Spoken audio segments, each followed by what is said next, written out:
সেই রাজা তোমার কাপড় কোথায় বলাতে যদি কেউ বিরত থাকতে চায়, তারা যাই করুক আর তাই করুক, তারা কোনোদিন রাজনৈতিক কোনো জিনিস হতে পারে না। সেই সময় অপরাজিতা বিলের কথা পেশ কে করেছিল? মমতা বন্দ্যোপাধ্যায়। দ্রুত বিচারের জন্য ভারতীয় ন্যায় সংহিতার কয়েকটি ধারায় সংশোধন করে আমরা ধর্ষণের ঘটনায় অপরাধে প্রমাণে সর্বোচ্চ মৃত্যুদণ্ডের সাজা প্রস্তাব করেছি। কেন সেই বিলটা পাশ হতে দেওয়া হলো না? কারা পাশ হতে দেয়নি? আমার গাড়িতে আশফাক বলে আরেকজন ছিল, তাদেরকে টেনে হিঁচড়ে নামিয়ে তার পরবর্তীতে তাদেরকে মারা হয়েছে, তাদেরকে আহত করা হয়েছে। এটা কোন আইনের শাসনে আমরা চলছি, সেই জিনিসটা আমরা জানতে চাই। আমরা যারা কণ্ঠ ছেড়ে বাস্তব কথাটা তুলে ধরি, তারা যদি গুন্ডা হয়ে যায়, তাহলে আমাদের বাংলার বুকে সংবিধান বা আমাদের বাংলার বুকে বাক স্বাধীনতা কি বেঁচে থাকবে? ভাই এটা মডেল না, খাতা। আর কত ফটোগ্রাফি করবি? চুপ কর, সামনে মাধ্যমিক, নোট জোগাড় করে পড়তে হবে। কবে পড়বি ভাই? গ্যালারি তো নোটের লাইব্রেরি আর স্টোরেজে পিডিএফ এর ছড়াছড়ি। ধুর, কোনটা পড়বো কোনটা ছাড়বো কিছুই তো বুঝতে পারছি না। আরে তাহলে মৌলিক লাইব্রেরির বই পড়। ওদের সম্রাট এক্সক্লুসিভ সাজেশন বইগুলোতে পাবি সমস্ত গুরুত্বপূর্ণ এমসিকিউ, এসএকিউ ও বড় প্রশ্ন একেবারে উত্তর সহ। কমন পাবো তো? টপারদের জিজ্ঞেস কর। সম্রাট এক্সক্লুসিভ সাজেশন মাধ্যমিক, ভালো রেজাল্টের পাসওয়ার্ড।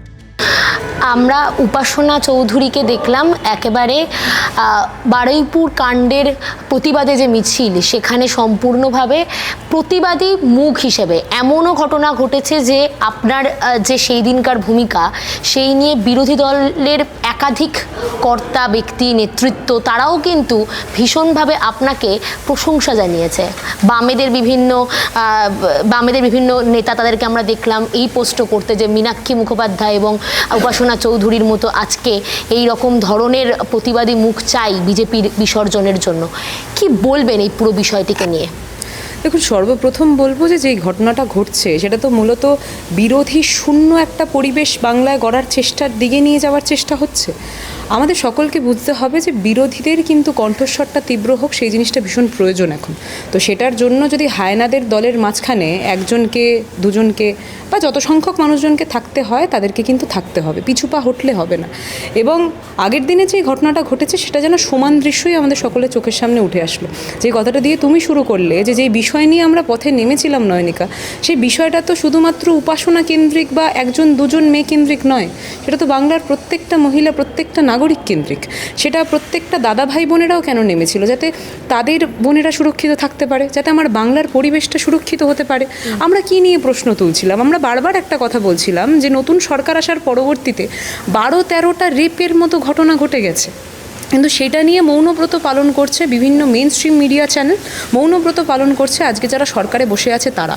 বিধানসভার মসনদটা ব্যবহৃত হচ্ছে যে কিভাবে তৃণমূল কংগ্রেসকে রোখা যেতে পারে। বিধানসভার মসনদ ব্যবহৃত হচ্ছে যে 21শে জুলাইকে কেন্দ্র করে কারা টেপ নিয়ে রাস্তা মেপেছে, তাদেরকে কিভাবে এফআইআর করে তাদের বিরুদ্ধে একটা কেস করা যেতে পারে।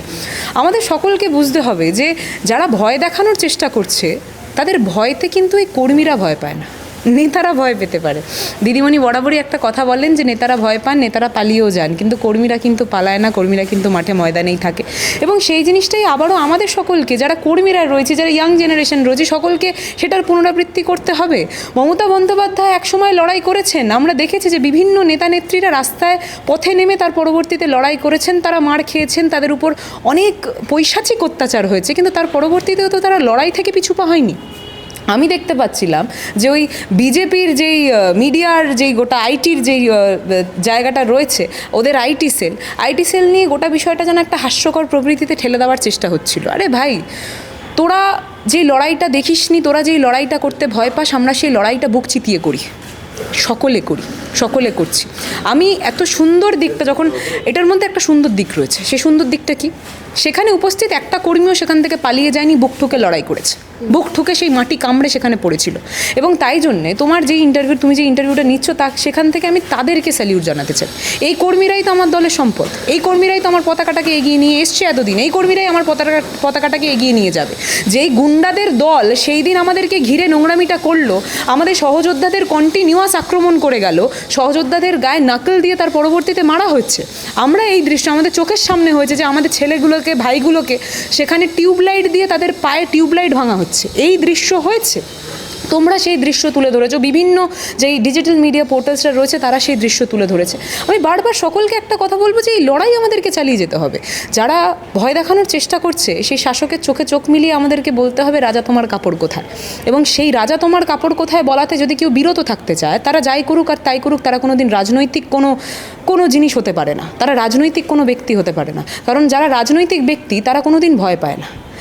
সেই দিন আমার একটু ইমোশনাল ব্রেকডাউন হয়েছিল একটা সময়ের পরে, এবং সেটা আমার নিজের উপর কী হয়েছে সেটার জন্য নয়, আমার সহযোদ্ধা আমার সহকর্মীদের উপর যেইভাবে অত্যাচার চালিয়েছে সেই পিশাচের দলরা, সেই জিনিসটা দেখার পরবর্তীতে হয়েছিল। ওটা দেখার পরে অনেকে ভেবেছিল আরে উপাসনা তো এবার পিছু পা হবে, উপাসনা কোনো পিছু পা হবে না। আমি বারবার একটা কথা বলি যে ভয় তাদেরকে ততটাই দেখানো উচিত যেখান থেকে তাদের ভয় জায়গাটা সীমিত থাকে। কিন্তু কি জানো তো, আগের দিন র্যালিটাতে যেই নোংরামির পর্যায়ে গোটা বিষয়টাকে ঠেলে নিয়ে যাওয়া হলো, বিজেপির ওই গুন্ডা বাহিনী যেই লুম্পেনের দলগুলো যেই বিষয়টাকে টেনে নিয়ে গেল গোটা দিনটায়, সেদিন কিন্তু ওই ভয়ের যেইটুকুনি জিনিস আমরা ভয়কে জয় করেছি, এবং প্রত্যেকটা কর্মী যারা ভয়কে জয় করেছে তারা কিন্তু ওই তাদের আর লোক দেখানি ভয়তে ভয় পাবে না, এইটুকুনি আমি স্পষ্ট করে বলতে চাই, এবং এই লড়াইটা আমরা এগিয়ে নিয়ে যাব। কিন্তু এটা তো সত্যি মানতেই হবে যে আরজিকর কাণ্ড আমরা যখন দেখেছি তখন সেখানে তৃণমূল যারা কর্মী সমর্থক ছিলেন তাদের ভূমিকা কিন্তু যথেষ্ট নিন্দনীয় ছিল সেই সময়, এবং সেখানে আমরা এটাও দেখেছি যে পুলিশের সক্রিয়তার অভাব নিয়ে আপনারা যে প্রশ্নটা সেদিন তুলেছিলেন, পুলিশ কিন্তু সেই একইভাবে আরজিকর কাণ্ডে সক্রিয়তার অভাব দেখিয়েছিল, এবং সেখানে কিন্তু আমরা দেখেছি যে কলতান দাশগুপ্তের মতো নেতা যারা সেই সময় আরজিকর কাণ্ডের বিরোধিতা করেছিলেন, সেই সময় তৃণমূল সাম্রাজ্য ছিল এবং তৃণমূল রাজা, তাদেরকে সেই সময় গ্রেফতার করা হয়েছিল, আমরা সেই দৃশ্য দেখেছি।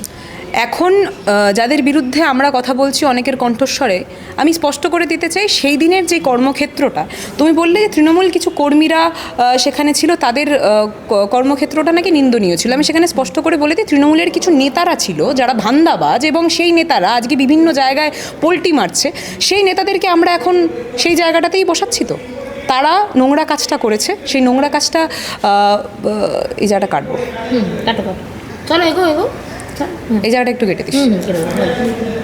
তুমি যে প্রশ্নটা করলে নয়নিকা, সেখানে তুমি বললে যে কর্মীদের কিছু কর্মক্ষেত্র যেই জায়গাটায় মনে হয়েছে যে সেটা নাকি নিন্দনীয়, আমি সেখানে স্পষ্ট করে দিই সেই দিন আরজি করের ক্ষেত্রে যারা পথে নেমেছিল সেই সংখ্যক লোকজনদের মধ্যে কিন্তু একটা বড় সংখ্যক তৃণমূল কংগ্রেসের কর্মীরাও ছিল, এবং এই জিনিসটা বুকটুকে এই জন্যই বলতে পারছি কারণ সেই দিন রাত দখলে একদম নিউ টাউনের মোড়টাতে আমি নিজে উপস্থিত ছিলাম। তো এই জিনিসটাও তোমরা দেখেছো, সেটার ফটো ভিডিও বিভিন্ন সোশ্যাল মিডিয়া প্ল্যাটফর্মে আমাদেরও উপস্থিত আছে, কিন্তু আমরা কখন সেই জায়গাটা একটা অন্য জায়গায় যখন টেনে নিয়ে যাওয়ার চেষ্টা হচ্ছে সেটার বিরোধিতা করা শুরু করলাম। কারণ যখন আমরা দেখতে পারলাম ওই সোমা মুখার্জির ভিডিও বা ভয়েস ক্লিপটা তুমি শুনেছিলে, সেই সোমা মুখার্জিকে এখনও আমরা চোখের সামনে দেখতে পারলাম না। তুমিও এই তথ্য শুনেছো, আমিও এই তথ্য শুনেছি যে কীভাবে সেখানে নাকি পেলভিক বোন ভাঙা হয়েছে, তার ভ্যাজাইনার মধ্যে নাকি কি ক্লিপ পাওয়া গেছে, এরকম বিভিন্ন ভুয়ো তথ্য ছড়ানো হয়েছিল। আমি বারবার একটা কথা বলছি যে ভুয়ো তথ্য ছড়ানোর কী প্রয়োজন, কারা ভুয়ো তথ্য ছড়িয়ে গোটা পরিবেশটাকে একটা নোংরা দিকে ঠেলে নিয়ে যাওয়ার চেষ্টা করেছে, তারা কিন্তু বাস্তবে কোনোদিনই সেই তিলোত্তমার বিচার চায়নি। আজকে তিলোত্তমার মা নিজে বলছে যে নতুন সরকার আসার পরবর্তীতে 7 দিনের মধ্যে যে জাস্টিস পেয়ে যাওয়ার কথা ছিল সেই 7 দিনের মধ্যে জাস্টিস আমরা পাইনি। আমরা সেই দিন বারবার প্রশ্ন তুলেছিলাম যে কালপ্রিট, সে কালপ্রিটকে কিন্তু গ্রেফতার করেছিল স্বয়ং পুলিশ, এটা তো কেউ অস্বীকার করতে পারবে না। সেই সঞ্জয় রায়ের কথা কি কেউ অস্বীকার করতে পারবে না। তো এবার তার পাশাপাশি আরও কিছু বিষয় রয়েছে যেগুলো আমাদের চোখের সামনে উঠে আসা ভীষণভাবে জরুরি, যেগুলো সেই দিন দাবিয়ে দেওয়া হয়েছিল। তার মধ্যে থেকে অন্যতম হচ্ছে যে সেই সময় যখন সিবিআই গোটা বিষয়টা দায়িত্ব নিল, তার পরবর্তীতেও আমরা বারবার প্রশ্ন তুলেছিলাম যে তারা কেন যেই যুক্তিগুলো তুলে আনা হচ্ছে সেই যুক্তিগুলোর সাথে কেন তাদের কথাটাই মিল হচ্ছে না। কারণ একটা ভুয়ো যুক্তি সেই সময় তুলে আনা হচ্ছিল সরকার বিরোধী কোনো একটা আন্দোলন গড়বে বলে। আমরা বারবার সরকার থেকে সেই সময় দাঁড়িয়েও বারবার বলেছি সেই তিলোত্তমার বিচার সর্বপ্রথম যদি কেউ চায় সেটা আমরা প্রত্যেকে। সেই সময় অপরাজিতা বিলের কথা পেশ কে করেছিল? মমতা বন্দ্যোপাধ্যায়। কেন সেই বিলটা পাশ হতে দেওয়া হলো না? কারা পাশ হতে দেয়নি? যারা পাশ হতে দেয়নি তারা আজকে সরকারে বসে আছে, এবং সেই সরকার থাকাকালীন আমরা দেখতে পাচ্ছি যে 13টা রেপের মতো ঘটনা ঘটে গেছে। শুধুমাত্র তাই নয়, সেই রেপের ঘটনাকে সামনে রেখে যখন আমরা কণ্ঠ ছেড়ে প্রতিবাদ করতে যাচ্ছি তখন আমাদেরকে এমন একটা পরিস্থিতির মাঝখানে ফেলা হচ্ছে যেখানে আমাদের উপরও সেরকম একটা নিকৃষ্ট ঘটনা ঘটতে পারতো।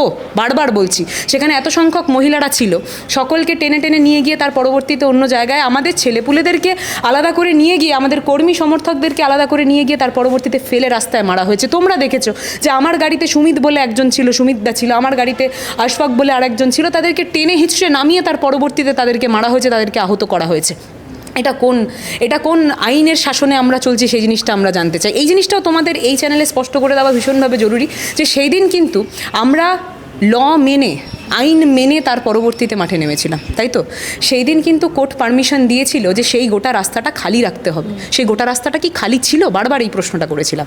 আমাদের যেই নিয়মটা ছিল সেটা ছিল যে আমরা কোনো বড় মাইক ব্যবহার করতে পারবো না, আমরা হ্যান্ড মাইক ব্যবহার করেছি সেখানে। আমরা যখন হ্যান্ড মাইক ব্যবহার করে করে সেখানে যাচ্ছি, যখন সেখানে একটা ডিক্লেয়ার কর্মসূচি রয়েছে, কিভাবে সেই রাস্তা জুড়ে একটা ডিজে চলে যাচ্ছে, কিভাবে সেই রাস্তা জুড়ে এত বড় বড় মাইক উপস্থিত হয়ে গেল, তাহলে কি কেউই কিছু জানতো না? সেখানে প্রশাসন কী কাজ করছিল? কিভাবে প্রত্যেকটা মোড়ে মোড়ে এত সংখ্যক গুন্ডা বাহিনী সেখানে উপস্থিত হলো? প্রত্যেকটা ভিডিও আমরা তুলে ধরেছি। প্রত্যেকটা মোড়ে মোড়ে ছোটা হাতি করে সেখানে গুন্ডা বাহিনীদেরকে উপস্থিত করানো হয়েছিল। হাজরা মোড়ের দৃশ্য তোমরা নিজে দেখেছো। যখন আমি ক্রস করতে যাচ্ছি, হাজরা মোড়ের সামনে গার্ডরেলটা ফেলে দিল কারা? পুলিশরা ফেললো। সেই গার্ডরেলকে যখন আমরা ধাক্কা মারছি, যখন বারবার বলছি সরান, পিছনে গুন্ডা বাহিনী, সামনে গুন্ডা বাহিনী, আপনার গার্ডরেলটা সরালে আমরা বেরিয়ে যাই, আমাদেরকে আটকালো কারা? আমাদের কর্মীগুলোকে সেখানে মার খেতে দিল কারা? আমি একদম সোজা কথা বলছি। আমি জানি এখন যখন এই কথাটা বলছি, এই জিনিসটা বলার পরবর্তীতে গুন্ডার তকমা আমাদের গায়ে দেওয়া হবে। ওই গুন্ডা দমন একটা বিল পেশ করা হয়েছে, সেটাতে 17 নম্বর পয়েন্টে কী লেখা? সেখানে 17 নম্বর পয়েন্টে লেখা আছে, যদি পুলিশ মনে করেন যে আপনি গুন্ডা, তাহলে আপনাকে জেলে ধরে নিয়ে চলে যেতে পারে। আমাদের প্রশ্নটা হচ্ছে, কারণ মনে করাতে যদি আমরা যারা কণ্ঠ ছেড়ে বাস্তব কথাটা তুলে ধরি, তারা যদি গুন্ডা হয়ে যায়, তাহলে আমাদের বাংলার বুকে সংবিধান বা আমাদের বাংলার বুকে বাকস্বাধীনতা কি বেঁচে থাকবে? আমরা সেই প্রশ্নটা করতে চাই। সেখানে দাঁড়িয়ে গুন্ডা দমন বিল পেশ করার জন্য যারা এতটা উঠে পড়ে লেগেছিল, তারা কেন এতটা উঠে পড়ে লাগেনি অপরাজিতা বিলটাকে পাশ করার জন্য? এই প্রশ্নটা যখন করছি আমরা ভুল কোথায়? এই প্রশ্নটা তো করছি। প্রত্যেকটা ক্ষেত্রে আমরা দেখতে পাচ্ছি যে কণ্ঠ দাবিয়ে দেওয়ার চেষ্টা হচ্ছে। সেখানে যদি কণ্ঠরাই উঠে না আসে, তাহলে কি করে হবে বলো তো নয়নিকা? সেই কণ্ঠ যদি আজকে উপাসনা উঠে আসে, কালকে প্রিয়াঙ্কা উঠবে, তারপরের দিন শ্রেয়া উঠবে, তারপরের দিন নয়নিকা উঠবে, তারপরের দিন এরকম হাজার হাজার কণ্ঠ উঠে আসবে এবং উঠবে, এইটুকুনি আমি তোমায় লিখে দিতে পারি। প্রত্যেকটা মানুষ এখন যারা ওই ওদের শাসকের দেখানো ভয় দেখানিতে হয়তো এখনও কণ্ঠটা দাবিয়ে রেখেছে, তারা কিন্তু কণ্ঠ ছাড়বে। আর যখন তারা কণ্ঠ ছাড়বে, যারা শাসকে বসে আছে, তাদের কিন্তু মসনদ কাঁপবে। তারা যেইভাবে ওই পোকাদের দলকে টেনে টুনে তার পরবর্তীতে এই নোংরামি করার চেষ্টা করছে, যেই কথাটা তুমি বললে আরজি করের ক্ষেত্রটা আবারও একটু আমি আপনাদের সকলের সামনে ক্লিয়ার করে দিই। আমরা প্রত্যেকটা কর্মী মাঠে নেমেছি, আমরা প্রত্যেকটা কর্মী প্রতিবাদ করেছি, মমতা বন্দ্যোপাধ্যায় স্বয়ং প্রতিবাদ করেছেন। এবং সেই ক্ষেত্রে দাঁড়িয়ে আপনি যেই কথাটা বলছেন, তৃণমূল কিছু নেতা কর্মীরা হয়তো এমন কিছু কাজ করেছিল যেই জিনিসগুলো হয়তো সেই সময় নিন্দনীয় ছিল, এমন কোনো বক্তব্য রেখেছিল। যেই সব নেতা এইসব ভুলভাল বক্তব্য রেখেছিল, আমি বারবার বলছি, তারা আজকে কোন দলে আছে? ভালো তৃণমূলে? কোন ভালো তৃণমূল? বালিশচাটা তৃণমূলে? তাদের আমাদের বাংলার বুকে কোন গ্রহণযোগ্যতা রয়েছে নয়নিকা? কালকে যদি ওরা দাঁড়ায়, ওরা জিততে পারবে তো? বুক ঠুকে বলছি কথাটা। কালকে যদি ওরা দাঁড়ায়, ইলেকশনে দাঁড়ায়, জনগণের সমর্থন নিয়ে জিততে পারবে তো? এইটুকুনি তাদের ব্র্যান্ড ভ্যালু রয়েছে তো? তারা এতদিন মমতা বন্দ্যোপাধ্যায়ের মুখটাকে সামনে রেখে তার পরবর্তীতে এই নিজেদের মসনদ বানানোর চেষ্টা করেছে।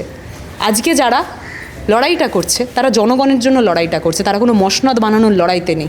তাই জন্যে এই প্রত্যেকটা মানুষের সাথে দলের প্রত্যেকটা কর্মী, শুধুমাত্র কর্মী কেন, আমার বাংলার প্রত্যেকটা সমর্থকরা রয়েছে। তাই জন্য তুমি বললে যে যেই সিচুয়েশনটা আগের দিন হয়েছিল, সেখান থেকে অনেক যারা হয়তো তোমার আইডিওলজিকে বিশ্বাস করে না, হয়তো তারা ভিন্ন আইডিওলজি, তারাও তোমার প্রশংসা করেছে। আমি সেখান থেকে বলবো যে সকলে মিলিতভাবে এই যারা রাজা বসে রয়েছেন, সেই রাজার বিরুদ্ধে কণ্ঠস্বর তুলবে এবং আমরা বারবার প্রশ্ন করব, রাজা তোমার কাপড় কোথায়? সেই উলঙ্গ রাজাকে কিন্তু সেখান থেকে আমরা নামাবো। এইটুকুনি তোমার চ্যানেলে আমি কথা দিয়ে গেলাম। আপনার কথার প্রসঙ্গেই আসি। একেবারে এখন দুটি দল প্যারালালি চলছে, আমরা দেখতে পাচ্ছি কালীঘাটপন্থী তৃণমূল এবং তার সঙ্গে ঋতব্রতপন্থী তৃণমূল। সেখানে আপনাদের যারা একেবারে সহযোদ্ধা ছিল, কোহিনুর মজুমদার থেকে শুরু করে সুদীপ রাহাকে আমরা ভোটের পরও মমতা ব্যানার্জির সঙ্গে দেখেছি, তারা এখন ছাত্র পরিষদের দায়িত্বে রয়েছেন।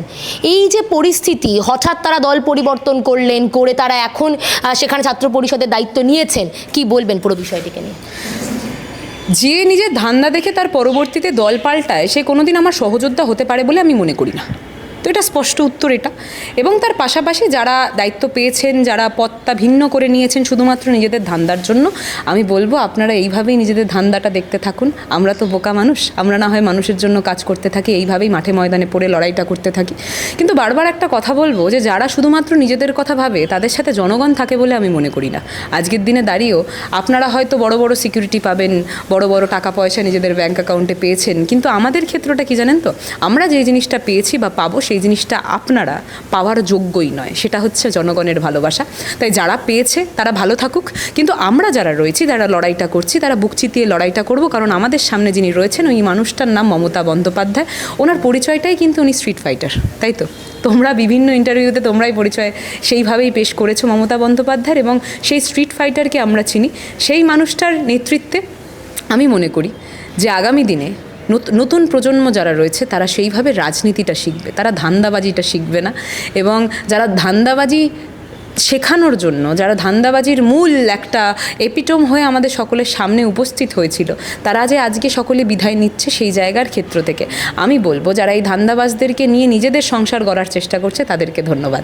তারা এই কাজটা করেছে বলেই এই ধান্দাবাজদেরকে চিহ্নিত করতে আমাদের বেশি সুবিধা হয়েছে। ধান্দাবাজ যত বিদায় নেবে, আমার গঙ্গা তো স্বচ্ছ, আমার গঙ্গা পরিষ্কার, সেখান থেকে দাঁড়িয়ে সেই গঙ্গার স্বচ্ছতা, সেই গঙ্গার এই সুন্দর দিকটা আরেকটু বেশিভাবে, আরেকটু ভালোভাবে জনগণের সামনে পর্যন্ত উপস্থিত হবে, সেই জিনিসটাই চাই।